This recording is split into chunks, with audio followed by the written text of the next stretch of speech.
कृष्णा। अगर आप भी अपनी सभी कार्यों में सफलता पाना चाहते हैं और जीवन को खुशहाल बनाना चाहते हैं तो सोमवती अमावस्या के दिन महादेव की उपासना अवश्य करें और प्रभु के प्रिय चीज़ों का भोग लगाएं, जिससे आपकी सारी संकट और समस्याओं से मुक्ति मिलेगी। आइए जानते हैं कि भगवान शिव को किन चीज़ों का भोग लगाना चाहिए, लेकिन उससे पहले पंचांग के अनुसार भाद्रपद अमावस्या यानी आज के दिन 2 सितंबर को सोमवार को सोमवती अमावस्या मनाई जाएगी। इस दिन सोमवार होने की वजह से इसे सोमवती अमावस्या के नाम से जाना जाता है।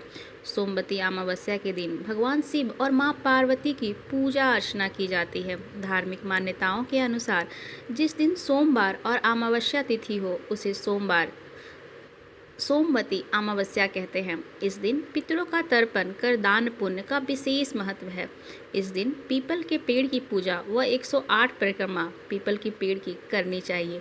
इस दिन परिक्रमा में फल मिठाई आदि चढ़ानी चाहिए। बच्चों को फल तथा मिठाई बांटने से विशेष फल मिलता है। इस व्रत को सुहागिन स्त्रियां अपने पति व पुत्र की दीर्घायु के लिए व अखंड सौभाग्य के लिए करती हैं। सोमवती अमावस्या की पौराणिक कथा। प्राचीन समय में एक ब्राह्मण था, उसकी एक बेटी थी जिसकी शादी को लेकर वो बहुत चिंतित रहता था। बहुत ही सुंदर, सुशील, कामकाज में अच्छी, लेकिन फिर भी उसकी शादी का योग नहीं बन रहा था।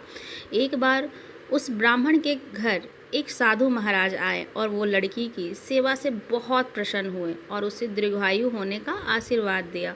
फिर उसके पिता ने उन्हें बताया कि इसकी शादी नहीं हो पा रही है। साधु ने लड़की का हाथ देखा और कहा कि इसकी कुंडली में शादी का योग ही नहीं है। ब्राह्मण घबराकर उपाय पूछने लगे।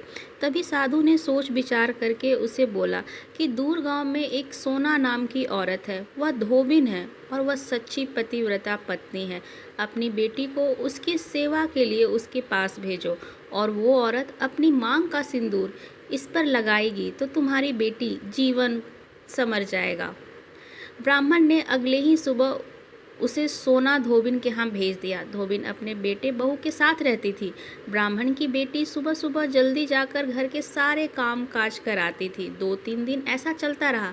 धोबिन को लगा कि उसकी बहू इतनी जल्दी सारे काम कैसे कर लेती है और फिर जाकर सो जाती है। उसने पूछा, तब बहू ने कहा कि मुझे लगा आप ये सारे काम करती हैं। धोबिन ने अगली सुबह उठकर छिप कर देखा कि ये कौन कर रहा है। तब वहाँ ब्राह्मण की बेटी आई और फिर उसे धोबिन ने पकड़ लिया।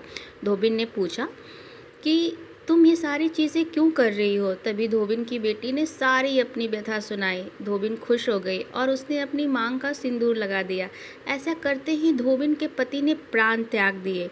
ये सोमवती अमावस्या का ही दिन था। उस दिन धोबिन तुरंत दौड़ते दौड़ते पीपल के पेड़ के पास गई। परिक्रमा करने के लिए उसे कोई सामान नहीं मिला तो उसने ईंट के टुकड़े को उठाया और पीपल के 108 बार परिक्रमा करने लगी।